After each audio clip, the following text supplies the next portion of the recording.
تو آج ایک بہت بڑا کیس جو کہ اسلام آباد میں آج سے 4 سال پہلے ایک بڑا گروسم مرڈر ہوا تھا نور مقدم کا، اس میں ایک بڑے طویل عرصے کے بعد جو ہے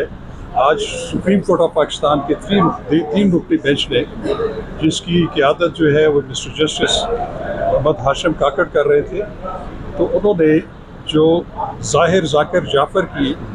بریت کی جو اپیل تھی ہائی کورٹ کے اور ٹرائل کورٹ کے فیصلے کے اگینسٹ، جس میں انہوں نے ان کو 2 کاؤنٹ میں سزائے موت دی تھی، تو انہوں نے ان کی جو قتل کی جو الزام تھا اس میں ٹرائل کورٹ اور آنریبل اسلام آباد ہائی کورٹ کے فیصلے کو برقرار رکھتے ہوئے اس کی سزائے موت کو برقرار رکھا ہے اور اس کو اپ ہولڈ کیا ہے۔ جہاں تک اغوا کا تعلق ہے، اس میں 364 میں جو ہے ان کو بری کر دیا گیا ہے، جبکہ جو ریپ کی جو دفعہ تھی اس میں جو ٹرائل کورٹ نے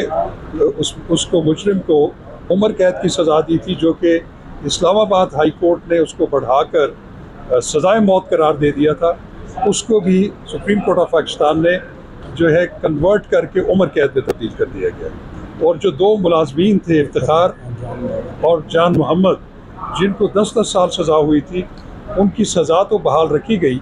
لیکن ان کو جو ہے جتنا عرصہ انہوں نے گزارا ہے اس کی حد تک ان کی سزا رہنے دی ہے، تو اس کے ورچو آف دیٹ وہ رہا ہو جائیں گے۔ لیکن جہاں تک اس کے قتل کا جو ایک جرم تھا،